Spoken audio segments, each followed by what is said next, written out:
आज कुंडली सीखने के क्रम में हम लोग सीख रहे हैं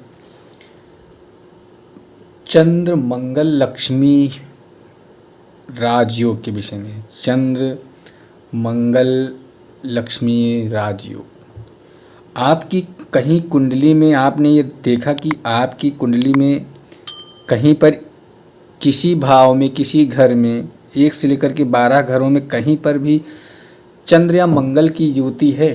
और युति जो है चंद्र और मंगल की जो है, उससे आपकी कुंडली में एक महाराजयोग बन रहा है। क्या आप उससे भिज्ञ हैं? क्या आप उस योग की जानकारी रखते हैं? और नहीं रखते तो आज इसी विषय को लेकर के यह वीडियो में लेके आया हूँ, क्योंकि तमाम अभी जो पीछे का जो वीडियो था 1 या 2 या 2 से अधिक ग्रहों के युति की जो बात चल रही थी, और उस युति में कहीं न कहीं चंद्र और मंगल की भी युति बनती है। तो ये एक विशिष्ट राजयोग होता है, एक लक्ष्मी राजयोग होता है, और इसके विषय में हम लोग चर्चा करेंगे। तो आइए बिना विलंब किए हुए वीडियो को शुरू करते हैं। लेकिन उससे पहले कि मैं आप सबसे निवेदन करूंगा कि यदि आप वीडियो पर आज पहली बार हैं तो इससे पहले चैनल के पीछे के पार्ट्स को आप ज़रूर देखें, क्योंकि पीछे के पार्ट्स में कुंडली कैसे देखें के विषय में कई वीडियो अपलोड हैं। जब तक आप उन वीडियो को नहीं देखते हैं तो यह वीडियो आपको लगभग समझ तो आएगा, चूँकि मैं चीज़ें बार बार रिपीट भी करता रहता हूँ बीच बीच में। लेकिन फिर भी अगर आपको विस्तृत जानकारी समझना है, सीखना है, तो वहाँ पीछे को वीडियो को देखें। और यदि आप अभी चैनल पर नए हैं तो आप चैनल को सब्सक्राइब जरूर कर लीजिए, वीडियो को लाइक कर लीजिए और अधिक से अधिक लोगों को शेयर करिए। और पीछे के पार्ट्स को चलिए इस वीडियो को देखने के बाद ज़रूर देख लीजिएगा। तो आइए चर्चा करेंगे। और सबसे पहले यहाँ देखिए, मैंने 4 तरह की कुंडली बना ली है। यह है 1 नंबर गिनती लिखी है, तो इसका मतलब यह मेष लग्न की कुंडली है। इसका जो लग्न है, इस कुंडली का मेष लग्न है। यहाँ पे 9 लिखा है, तो इसका मतलब क्या होगी? ये होगी धनु लग्न की कुंडली, यह भी लग्न हो गई। और यहाँ पर लिखा है 6 नंबर, इसका मतलब है ये कन्या लग्न की कुंडली। और ये क्या हो गई? यहाँ पे 12 नंबर गिनती लिखी है, इसका मतलब यह क्या हो गया? ये हो गई मीन लग्न की कुंडली। इस तरह से ये 4 कुंडलियाँ हैं। यहाँ पे मैंने इनको उदाहरण के तौर पे आपको सिखाने के पर्पज़ से मैंने यहाँ पे इन्हें ले रखा है। अब यहाँ चर्चा हम लोग करेंगे, चूँकि आप सबको पता है कि क्रम होता है राशियों का, मेष, वृष और मिथुन, और इसके बाद हो गई कर्क, सिंह, कन्या, तुला और वृश्चिक। इसे मैं पहले लिखना भूल गया था, इसलिए मैं अभी इसे लिख रहा हूँ। वृश्चिक, धनु फॉर्मेट में मैं इसके लिख नहीं पाया और भूल की वजह से। मकर, कुंभ और मीन। ये 12 राशियाँ का एक सीक्वेंस, एक क्रम निश्चित होता है। इसी क्रम में ये राशियाँ हमेशा रहती हैं। जब भी आप कुंडली देखने का विचार करें तो इनको कम से कम इतना तो रहेगा ये क्रम में याद रहें। आपको क्रम में नहीं याद रहेगा तो चीज़ें सब गड़बड़ हो जाएंगी। मेष का स्वामी मंगल देव, वृष का स्वामी शुक्र देव, मिथुन के स्वामी जो हैं बुध देव हैं, कर्क के स्वामी चंद्र देव, सिंह के स्वामी सूर्य देव, कन्या के स्वामी बुध देव, तुला के स्वामी शुक्र देव, वृश्चिक के स्वामी मंगल देव, धनु के स्वामी गुरुदेव, मकर के स्वामी शनि देव, कुंभ के स्वामी शनि देव, मीन के स्वामी गुरु। कुंडली में जो इस राजयोग की मैं बात कर रहा हूँ, इस राजयोग में सबसे पहली बात तो मंगल और जो चंद्र हैं इनकी डिग्री भी देखना बहुत ज़रूरी है, क्योंकि डिग्री के हिसाब से यही आपके जीवन में फलित होते हैं। डिग्री आपकी ठीक ठाक है, अच्छे घर में है, अच्छे भाव में है, तो ये आपको निश्चित तौर पे यह इस राजयोग से आपको करोड़पति निश्चित बना देंगे। ये एक ऐसा राजयोग है कि इसमें जातक भले ही वो ज़मीन पे हो और कोई ज़मीनी स्तर का व्यक्ति हो और खाने को ना स्थिति बन पा रही हो, 2 वक्त की रोटी उसे नहीं मिल पा रही, नसीब हो पा रही, लेकिन जब भी मंगल और चंद्र की दशा आएगी, अंतर्दशा आएगी, आपके जीवन में एक आमूलचूल परिवर्तन आएगा और आपको उस अर्श से फर्श से अर्श तक पहुंचाने का कार्य यह राजयोग करता है।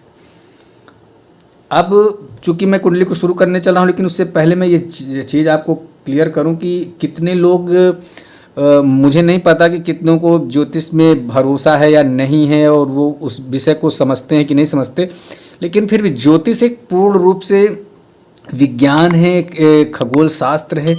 पूरी खगोलीय गणना पर आधारित यह जन्म कुंडली होती है और जन्म कुंडली आपके जीवन की एक पूरी पुस्तक होती है। ये किताब है आपके जीवन की, आपके जीवन में कौन से घटनाक्रम कब कैसे होने हैं वो सब कुछ इस कुंडली में लिखना है। बस इतना है कि इसकी भाषा जो है वह आपको कितनी समझ में आती है और आप उसे पढ़ना जानते हैं कि नहीं जानते। यदि कोई पुस्तक आपके सामने रख दी जाए, वो किसी अन्य भाषा में हो जिस भाषा में आपको नहीं, जो जिस भाषा का आपको ज्ञान नहीं है, तो क्या आप उस पुस्तक को पढ़ पाएंगे? उसी तरह से कुंडली भी है, यह जो शास्त्र है ज्योतिष, यह भी इसी तरह से काम करता है कि ज्योतिष की एक अपनी भाषा है। यदि आप इस भाषा को नहीं जानते हैं तो आप कुंडली को नहीं पढ़ पाएंगे, नहीं समझ पाएंगे। और इसी भाषा को मैं सिखाने का आपको लगभग प्रयास कर रहा हूं कि आप भी ज्योतिष को सीखें और समझें। और इसी क्रम में आइए चलते हैं, बात कर लेते हैं चंद्रमा और मंगल की। सबसे पहले समझ लेते हैं चंद्रदेव को। जो चंद्रदेव हैं, चंद्रदेव मन के कारक हैं। पहली बात इसको समझ लीजिए, बिल्कुल एकदम मन में बिठा लीजिए कि चंद्र जो हैं मन के कारक हैं। कभी कभी आपने सुना होगा कि लोग कहते हैं इसका चित्त नहीं लगता, इसका मन नहीं लगता है और यह व्यक्ति किसी काम को टिक करके नहीं कर पाता। इसका मतलब है कि निश्चित चंद्रमा उसकी कुंडली में उसको टिकने नहीं दे रहे हैं एक विषय पे। और दूसरी चीज़, जो मंगल देव हैं, मंगल देव पराक्रम साहस के देवता हैं, एनर्जी के देवता हैं, ऊर्जा आपके अंदर ये विकसित करते हैं। और ये मन, यदि इस मन को और इस ऊर्जा को एक कर दिया जाए, तो यदि मन एकाग्र हो जाए और जब आप उस एकाग्र मन से किसी कार्य को करेंगे और उसमें अपनी पूरी साहस, पूरी शक्ति, पूरा जितना आपका बल है लगा दें मंगल की युक्ति से, तो निश्चित ही है कि आप, ऐसा कुछ भी नहीं है जो आप अपने जीवन में प्राप्त न कर पाएँ। हर चीज़ आप प्राप्त कर पाएंगे यदि आप मन को और अपनी ऊर्जा को एक साथ मिला लें, उन दोनों का सीधा समन्वय बना लें। सीधा समन्वय बना करके आप अपने जीवन में कोई भी कार्य करेंगे तो निश्चित ही आपको उसमें सफलता मिलेगी। तो आइए इसी विषय पर चर्चा कर रहे हैं कि ये 4 कुंडलियाँ मैंने अलग अलग ले ली हैं उदाहरण के तौर पर कि यदि किसी जातक की मेष लग्न की कुंडली हो सकती है, धनु लग्न की हो सकती है, मान लीजिए किसी भी राशि की, किसी भी लग्न की कुंडली हो सकती है। तो ये 4 मैंने उदाहरण लिए। मान लीजिए यहाँ पर आपकी कुंडली में मंगल और चंद्रमा की युति है, तो क्या यह राजयोग बनता है? तो सबसे पहले कुंडली में आपको यह समझना हो, या इसी भाव में नहीं, किसी भी भाव में, कुंडली की किसी भी भाव में, ये समझने के लिए सबसे पहले आपको यह चेक करना पड़ेगा कि मंगल देव आपकी कुंडली में योग कारक हैं कि मारक हैं। सबसे पहले इन चीज़ों को समझना बहुत ज़रूरी है। तो आइए इसको समझ लेते हैं कि आपकी इन कुंडली में मंगल देव और चंद्रदेव योग कारक ही कि मारक हैं। अब यदि पहले इस मेष लग्न की कुंडली की बात करें तो मेष लग्न की कुंडली, चूँकि लग्न बहुत ही अच्छा है, लग्नेश है मंगल, और मंगल यहाँ 1 नंबर गिनती लिखी है। मेष लग्न की कुंडली और मेष के स्वामी मंगल देव, साथ ही इनको एक घर और मिला है मंगल वृश्चिक। यह घर खराब है, हालांकि लग्नेश बहुत अच्छे हैं तो इसलिए बहुत अच्छा शुभ घर माना जाता है। इसलिए मंगल देव और क्या होंगे यहाँ पे, मंगल देव यहाँ योग कारक होंगे। क्या होंगे? योग कारक। अब बात कर लें यदि चंद्रदेव की, चंद्रदेव यहाँ क्या है? अब चंद्रदेव की जो राशि है वह है 4थी नंबर राशि। ये चंद्रदेव की राशि है। चंद्रदेव यहाँ 4थे घर में, मतलब 4थे घर के स्वामी हैं। अब 4थे घर के स्वामी मतलब ये बहुत अच्छा घर है, केंद्र का घर है, और यहाँ पे बहुत ही अच्छा परिणाम कोई भी ग्रह देता, चूँकि बहुत शुभ घर माना जाता है। तो यहाँ पर चंद्रदेव क्या होंगे? योग कारक माने जाएंगे। चंद्रदेव यहाँ पे भी योग कारक हो गए और मंगल देव योग कारक हो गए। बात कर लेते हैं यहाँ पे धनु लग्न की कुंडली, चूंकि ये धनु लग्न की कुंडली है। अब यहाँ पे चंद्र मंगल देव क्या होंगे?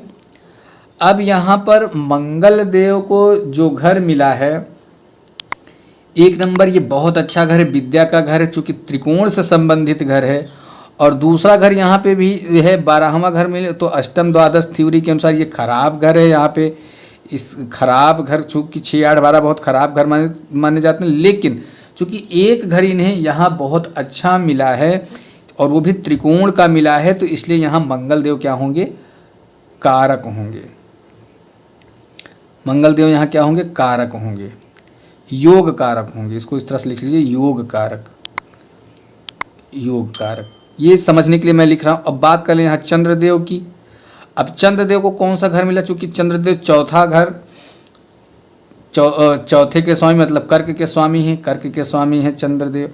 और ये 8वां घर बहुत ही खराब घर माना जाता है, मृत्यु से और आयु से संबंधित रोग है घर है यह। तो यहाँ पे चंद्रदेव क्या हो गए? मारक हो गए। अभी आगे समझेंगे कि चंद्रदेव और मंगल देव किस कुंडली में लक्ष्मी योग बना रहे हैं कि नहीं बना रहे हैं, उसको अभी आगे समझते हैं। अब इस कुंडली कन्या लग्न की कुंडली की बात कर ले, तो यहाँ पर यदि मंगल देव की बात करें तो मंगल देव यहाँ पे इन्हें घर मिला है, पहला घर मिला है और ये दूसरा घर मिला है। और दोनों घर यहाँ पे, चूँकि एक घर तो बड़ा ही खराब ये है, ठीक है, और 8वां घर भी कठिनाई का, परिश्रम का है घर, तो ये भी बहुत अच्छा नहीं माना गया। तो ये क्या हुए यहाँ पे? ये मारक हो गए। अब बात अगर चंद्रदेव की कर लें तो चंद्रमा को यहाँ मिला है, चंद्रदेव को यहाँ मिला है एक 11वां घर। और 11वां घर जो होता है ये हालांकि बहुत ना तो अच्छा माना गया है ना खराब, क्योंकि ये लाभ क्या है? ये लाभेश हैं। लाभ कितना होगा कितना नहीं होगा, क्योंकि दूर का भी, अपने घर से दूर जाने का भी घर है, परिश्रम से कितना आपको बचत होती है उसका घर, तो बहुत ही ना अच्छा माना गया ना बुरा माना गया, इसको सम में रखा गया है। तो सम का मतलब यहाँ चंद्रदेव क्या हो गए? मंगल देव यहाँ मारक हो गए और चंद्रदेव क्या हो गए? यहाँ सम हो गए। अब बात कर लें मीन लग्न की कुंडली में। अब इस कुंडली में यदि बात करें मंगल देव की, तो यहाँ पे मंगल देव को दूसरा घर और ये मिला है यहाँ पे इन्हें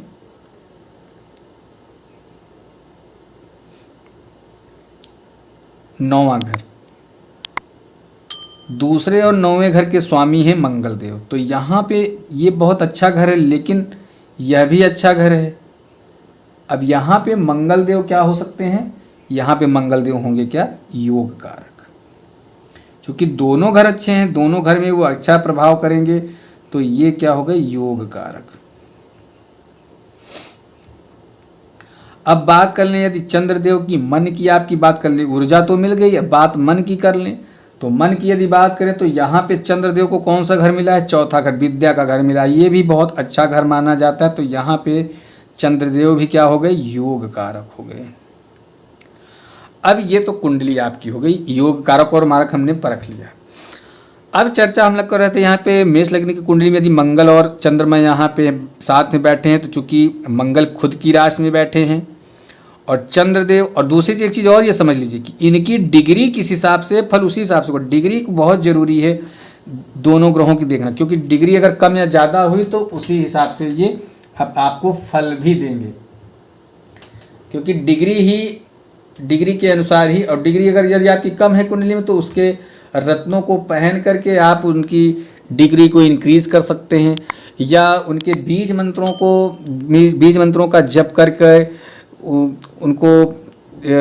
उनका बैलेंस बना सकते हैं। योग कारक और मारक की जो भी समस्या आती है तो आप बीज मंत्रों से कर सकते हैं, क्योंकि बीज मंत्र जो हैं वो बहुत ही कारगर होते हैं। तो यहाँ पर चंद्र और मंगल, चूंकि इनका खुद का घर है, मंगल के इनके मित्र हैं, और यहाँ पर क्या होगा? लक्ष्मी योग निश्चित तौर पे बनेगा। यदि दूसरे घर में बात करें मंगल और चंद्र की, दूसरा भी घर चूंकि भले शत्रु घर है लेकिन मंगल और चंद्रमा योग कारक है, दोनों योग कारक है, इसलिए यहाँ पे भी अगर युति है मेष लग्न की कुंडली में तो यहाँ पे भी लक्ष्मी योग राजयोग बनेगा। तीसरे घर में भी राजयोग बनेगा क्योंकि ये मंगल की खुद की बहुत उनकी पसंदीदा घर मंगल का है। तो यहाँ पर भी यदि मंगल और चंद्र की युति बनती है तो यहाँ पे भी लक्ष्मी योग निश्चित तौर पे बनेगा ही बनेगा। अब बात कर लें चौथे घर की, तो चौथा घर खुद ही सुख सुविधाओं का घर है, माता का घर है। तो यहाँ पे भी यदि चंद्र और मंगल की युति बनती है तो यहाँ पे भी लक्ष्मी योग बनेगा, यहाँ पे भी लक्ष्मी योग बनेगा। इस घर में नहीं बनेगा।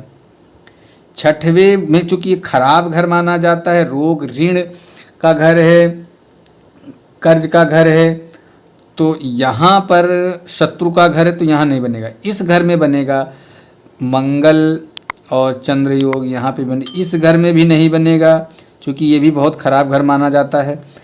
और यहाँ पे बनेगा लक्ष्मी योग, इस घर में भी बनेगा लक्ष्मी योग, यहाँ पे भी बनेगा लेकिन इस घर में नहीं बनेगा क्योंकि घर उनके खराब है। अब बात कर लें यहाँ पे धनु लग्न की कुंडली में, तो धनु लग्न की कुंडली में चूंकि मंगल जो हैं योग कारक हैं लेकिन चंद्रदेव जो हैं मारक हैं। तो यदि बात करें यहाँ पे घर तो चूंकि अच्छा है लेकिन मंगल जो हैं ये भले योग कारक हैं, ऊर्जा बहुत है लेकिन मन जो है एकाग्र नहीं है। तो यहाँ पे अगर मंगल और चंद्रमा की युति बनती है तो यहाँ पर लक्ष्मी योग नहीं बनेगा। यदि बात करें 10वें घर की तो यहाँ भी नहीं बनेगा, यहाँ भी नहीं बनेगा क्योंकि चंद्रदेव मारक हैं। अब यहाँ भी नहीं बनेगा, यहाँ भी नहीं बनेगा। अगर बात करें थोड़ा सा ये इस छठवें घर की बात, तो छठवें घर में चूंकि मंगल योग कारक है, चंद्रदेव भले मारक हैं। और ये दूसरी चीज चंद्रदेव इस घर में बहुत ही अच्छी स्थिति में होंगे। चंद्रदेव जो हैं इस घर को बलि करते हैं और ये चंद्रदेव का उच्च का घर है। उच्च चंद्रदेव यहाँ उच्च के होते हैं तो मारक हैं। तो जब मारक उच्च का हो गया तो उसका जो चूंकि घर खराब है तो यहाँ पे खराब घर की अपोजिट वो बने कार्य करेंगे और योग कारक के रूप में होंगे। तो यहाँ पर वह लक्ष्मी राजयोग बनाएंगे, इस घर में बनेगा। यदि बात करें तो यहाँ भी नहीं बनेगा, यहाँ भी नहीं, यहाँ भी नहीं, यहाँ भी नहीं, यहाँ भी नहीं, यहाँ भी नहीं। तो इस तरह से बात हुई धनु लग्न की। अब बात कर लें यदि कन्या लग्न की कुंडली की, तो कन्या लग्न की कुंडली में यदि हम बात करें चूँकि मंगल देव यहाँ मारक हैं, चंद्र देव यहाँ सम हैं। और यदि यहाँ पर बात कर लें तो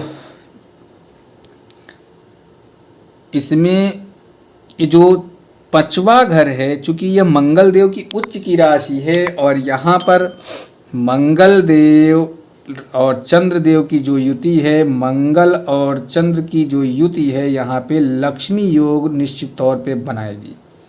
लेकिन कहीं न कहीं थोड़ा सा उनकी डिग्री पर जरूर प्रभाव करेगा। बाकी यदि चौथे घर की बात करें तो चौथा घर जो है यहाँ पर भी लक्ष्मी योग बनेगा।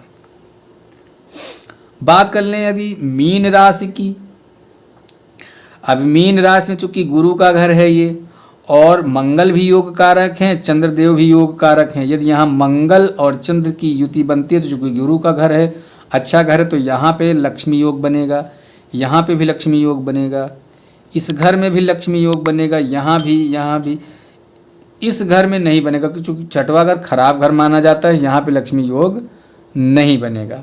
यदि बात कर लें यहाँ पे बनेगा, यहाँ नहीं बनेगा, इस घर में भी लक्ष्मी योग बनेगा, इस घर में भी बनेगा, इस घर में भी बनेगा, लेकिन यहाँ नहीं बनेगा। तो इस तरह से लक्ष्मी योग की बात ये हुई। ज्योतिष का जो विज्ञान है, देखिए मैं इसको बार बार इस तरह से समझा रहा हूँ कि जो ग्रहों का जो एक चाल है, ग्रहों की जो स्थिति है, ग्रहों का जो स्वभाव है, ये आपके जीवन पर बहुत ही प्रभावी होते हैं। क्योंकि जीवन में सब कुछ एक गुरुत्वाकर्षण के सिद्धांत पर नियत करता है। जैसे सूर्य और चंद्रमा और पृथ्वी, ये तीनों की जो युति होती है, एक विशेष युति पर ही समुद्र में ज्वार भाटा आता है। जब उनका आकर्षण, उधर से सूर्य अपनी ओर अपने आकर्षण से खींच रहा है, इधर से पृथ्वी खींच रही है, और तो उस समुद्र में उथल पुथल होती है, ज्वार भाटा आता है। उसी तरह यह शरीर भी है, गुरुत्वाकर्षण पे ही है।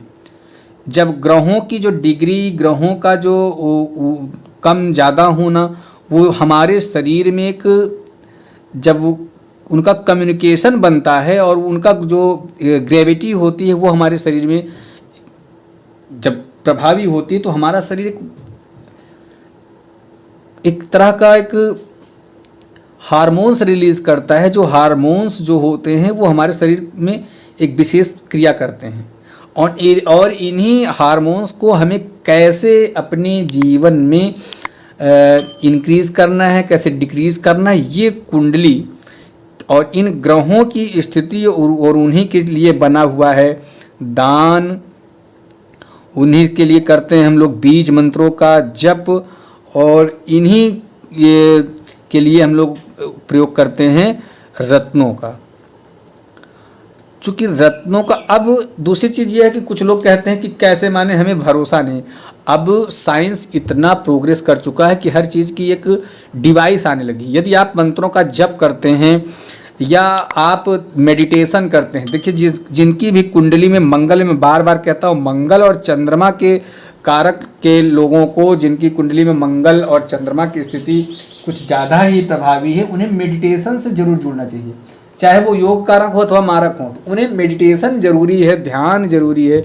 वो यदि ध्यान करते हैं, अपनी जीवन में ध्यान को अपने जीवन का एक दैनिक दिनचर्या में ले आते हैं, तो निश्चित तौर पर उनका जीवन और उनकी कुंडली एक सकारात्मक रास्ते की ओर ले जाती है। अब ज्योतिष जो है एक बिल्कुल फुल वैज्ञानिक प्रक्रिया है। अब बस इतना है कि आप इस भाषा को समझते कितना है, कितना आप इसको समझा पाते हैं, और कितना आप इसको अंगीकार करते हैं, कितना आप इसको खुद अपनाते हैं। और मैं बार बार इसी विषय को समझाता हूँ कि जो ये लक्ष्मी योग की मैं अभी चर्चा कर रहा हूँ, ये लक्ष्मी योग लगभग कुंडलियों में देखने को मिलता है। एक बुधादित्य योग, लक्ष्मी, और इस तरह से कई योग बनते हैं। जैसे यहाँ पर कुंडली में मैं यहाँ जो बात कर रहा था, यहाँ पे चूँकि खराब घर भले, लेकिन यहाँ विपरीत राजयोग बन रहा है। कुंडली में कहीं न कहीं कुंडली ऐसी उस ग्रहों में स्थिति होती कि वहाँ कहीं न कहीं वो आपको धनार्जन के लिए प्रेरित करती है कुंडली। जैसे कुछ लोग कहते हैं कि मैं अपने जीवन में बहुत परेशान हूँ, मेरी इनकम नहीं हो रही है, कमाई नहीं हो रही, बहुत तमाम तरह की समस्याएं आ रही, तो कहीं ना कहीं वो अपनी कुंडली पर विशेष ध्यान नहीं, भले उनकी कुंडली में है ऐसी स्थितियाँ, या ऐसी स्थितियों में ग्रहों की दशाएं ऐसा उनको इस समय को भोगने के लिए विवश करती हैं। लेकिन ऐसा भी है कि उस कुंडली में ऐसे उपाय हैं कि आप उन्हें उस कुंडली में ही हैं, क्योंकि जो आपकी जीवन की किताब है, उस आपकी किताब में आपकी समस्याएं भी हैं, तो उस समस्या का हल भी उसी किताब में मिलेगा। यदि आपकी समस्या है तो समस्या का हल भी आपके ही पास होगा। ये एक फैक्ट है, यह एक नियम है, एक सूत्र है। तो आपको इन सब चीज़ों से घबराने की कोई ज़रूरत नहीं है। आप अपने जीवन में कुंडली को समझें, देखें। और मैं फिर से एक बार निवेदन करूंगा कि यदि आप कुंडली पे इस समय वीडियो पे लगे हैं तो सबसे पहले तो आप सब्सक्राइब कर दीजिए, क्योंकि आप बाद में सब्सक्राइब करना भूल जाते हैं। और वीडियो को लाइक ज़रूर कर दें, क्योंकि आपका एक लाइक जो है वीडियो को और भी आगे लोगों तक ले जाता है, और भी लोग इससे लाभान्वित होते हैं, और भी लोग सीख पाते हैं। अब ये तो कुंडली में मारक चंद्रमा और मारक मंगल, या योग कारक चंद्रमा या योग कारक मंगल की बात पर ये जो मंगल और चंद्र की युति की चर्चा हुई। अब जब ये लक्ष्मी योग बनेगा तो ये करता क्या है, सबसे पहले से जानिए। ये जो लक्ष्मी योग है, यदि आप भले ही अपने जीवन में बहुत परेशान हैं, तो लक्ष्मी योग आपको हमेशा धन से एक जुड़ाव बनाए रखेगा, धन से आपको बहुत नज़दीक ला देगा। धन जो है आपके जीवन का एक स्पेशल चीज़ बना देता है यह योग, और आपको फर्श से अर्श तक ले जाता है, जमीन से आसमान तक आपको बुलंदियों तक पहुंचाता है यह योग। अगर आपकी कुंडली में यह योग है तो आपके अंदर एक एनर्जी लेवल जो है वो बहुत ही उम्दा होती है। चूँकि चंद्रमा की डिग्री पर डिपेंड करता है कि आप अपने को कितना धैर्यवान, वह व्यक्ति बहुत ही धैर्यवान होता है जिसकी कुंडली में मंगल और चंद्रमा योग बहुत अच्छे से बने हुए हैं। तो वह बहुत ही धैर्यवान होगा, दानशील होगा, गंभीर विचार का होगा और किसी चीज़ का हमेशा चिंतन करने वाला, चिंता नहीं चिंतन करने वाला व्यक्ति वह जातक होता है। खासकर वह जो जिसकी भी कुंडली में यह राजयोग बनता है, मंगल और चंद्र का जो युति से राजयोग बनता है, लक्ष्मी योग बनता है, वह माता और पिता का बहुत ही स्नेही जातक होता है या होती है। वह कन्या भी हो सकती है और पुरुष भी हो सकता है। तो जितने भी सगुण बात करें हम लोग, जितने भी अच्छे गुणों की बात करते हैं, तो यह योग, क्योंकि लक्ष्मी कहाँ होती हैं? लक्ष्मी वहीं होती हैं जहाँ पर सुमति होती है। जहाँ सुमति तहाँ संपत्ति नाना, जहाँ सुमति होगी लक्ष्मी मैया वहीं पे होंगी। और मंगल एक जो ऊर्जा है, चंद्रमा मन का कारक है, मंगल जो है पुरुष है, चंद्रमा जो है स्त्रीवाचक है। यदि पुरुष की ऊर्जा और स्त्री का जो चित्त है वो है एकाग्र, चूँकि हालांकि स्त्रियां चंचल होती हैं, अगर वही एकाग्र हो जाएं और पुरुष की ऊर्जा हो जाए तो जीवन में कभी भी उसे लक्ष्मी की हानि नहीं होगी। तो अपने जीवन में जब भी आप इस तरह की स्थिति आपके आए तो वहाँ पर आपको अपने जीवन के जो साथी हैं उनको आपस में तालमेल बना करके चलना चाहिए। तो देखिए जीवन में कैसे आप धन से कॉन्टेक्ट बना पाएंगे। एक चीज़ और मैं कहूँगा, यदि मंगल आपकी कुंडली में कमज़ोर है, चंद्र कमज़ोर है और ये मारक की स्थिति में दोनों घर या ग्रह बनते हैं, तो वहाँ पर आप इन चीज़ों का दान कर सकते हैं। मैंने पिछले वीडियो में बताया था कि योग कारक ग्रहों का दान नहीं करते, मारक ग्रहों का ही सिर्फ दान किया जाता है। मारक ग्रहों का दान करने से वो एक बैलेंस में आ जाते हैं। यदि योग कारक हैं फिर भी वो प्रभावी नहीं हैं तो आप उनके रत्न धारण करें, और यदि आप रत्न चाहते हैं तो आप दिए गए नंबरों पर संपर्क कर सकते हैं। यदि आप अपनी कुंडली बनवाना चाहते हैं तो आप दिए गए नंबरों पर संपर्क कर सकते हैं। और मैं आप सबसे निवेदन करूंगा, यदि आप चाह रहे हैं कि मैं आपकी कुंडली को बना करके ही आपकी कुंडली को वीडियो पर एक तरह से उदाहरण के तौर पर ले आऊँ, तो आप अपनी कुंडली का जो भी डिटेल्स हैं वो दें, और ख़ासकर अपना नाम, अपना date of birth, time, birth place और अपना वजन ज़रूर लिख करके भेजें। और तो मैं प्रयास करूंगा कि आपकी ही कुंडली को मैं यहाँ पर उदाहरण के तौर पे रखूंगा ताकि आप भी उसे समझ पाएँ, क्योंकि ऐसे बहुत सारे मैसेज आते हैं और सबकी कुंडली को देख पाना संभव नहीं होता। तो आप अपनी कुंडली को वीडियो पर भी देख पाएंगे और इस तरह से तमाम लोगों के लिए उदाहरण का भी काम करेगा। तो यदि आप चाहते हैं तो झट से अभी तुरंत आप बिना विलंब किए मैसेज करें, क्योंकि आपके पास समय कम है और आप इस तरह से चीज़ों को कर पाएंगे। तो आपके लिए भी बड़ा बेनिफिट होगा और सीखने वालों के लिए भी, और आप अपनी कुंडली के माध्यम से खुद भी बहुत सारी चीज़ें सीख पाएंगे। तो ये रहा आज की वीडियो में मैं चर्चा कर रहा था मंगल और लक्ष्मी राजयोग की। और एक चीज़ और है, जब भी आप बीज मंत्रों का जप करें, तो मैंने उस दिन भी बताया था कि जब भी आपको बीज मंत्रों का जप करना है तो सबसे पहले तो संकल्प लें, जल ले लें, 1 चमची जल ले लें और उसमें थोड़ा सा पुष्प रख लें, हो सके तो दूर्वा रख लें, कुछ दक्षिणा रख लें, अक्षत रख लें और कुसा रख लें। और कुसा रखने के बाद उसमें जो भी आपकी मनोकामना है, जो भी आपकी स्थिति है, जो आपकी महत्वाकांक्षा है, जो भी आप चाहते हैं उसको बोल करके कि मैं फला और मैं इन इच्छाओं की रखता हूँ, इन इच्छाओं की कामना रखता हूँ, इसके लिए मैं इन बीज मंत्रों का जप करने चल रहा हूँ। और जितनी संख्या आपको जप करनी हो वो बोल दें, 101, 1001 या जितना भी आप जप सकें। यथोपचार आप पूजन करके करें और इतने एक निश्चित दिन का अनुष्ठान रखें और जप करें निश्चित समय पे, और कह करके जल को नीचे गिरा दें। और उसी दिन से मंत्रों का जप स्वयं से शुरू करें, किसी पंडित के पास नहीं जाना, कहीं पैसे नहीं खर्च करने हैं। जो संकल्प में पैसे आपने लिए थे किसी मंदिर या किसी ज़रूरतमंद व्यक्ति को दान में दे दें। तो ये बहुत ही सरल सा उपाय आपके जीवन को बहुत ही बृहद स्तर तक, बहुत ही ऊंचाइयों तक ले जाएगा, जो कि बहुत ही एक आसान भाषा में चीज़ों को आपको बहुत अच्छी मजबूती देता है। तो कुंडली कहीं से भी आपको धन अर्जन का विषय नहीं बनाती है। कुंडली एक विज्ञान है जो लोगों का एक पथ प्रदर्शन करती है। इन्हीं शब्दों के साथ मैं आज अपनी वाणी को विराम करूंगा, लेकिन चलते चलते एक बार फिर से निवेदन है कि यदि आपने अभी तक चैनल को सब्सक्राइब नहीं किया तो चैनल को सब्सक्राइब कर लें, वीडियो को लाइक ज़रूर कर दें और अधिक से अधिक लोगों को शेयर करें, क्योंकि जब आप लाइक करते हैं और शेयर करते हैं तो यूट्यूब इस वीडियो को और भी लोगों तक प्रमोट करता है और भी लोगों तक पहुंचाता है। और कमेंट बॉक्स में आप अपना सुझाव ज़रूर लिखें कि जो मैं सिखाने का जो मेरा मेथड है ये ठीक है या नहीं। अगर कोई कमी है तो मैं इन्हें और भी आगे अच्छे से सुधार सकूं, क्योंकि सुधारने से ही चीज़ें अपनी आप ठीक होती हैं। तो इन्हीं शब्दों के साथ वाणी को विराम करेंगे, फिर मिलेंगे एक नए वीडियो में नए सृजन के साथ। तब तक के लिए सभी मित्रों से श्री राधे।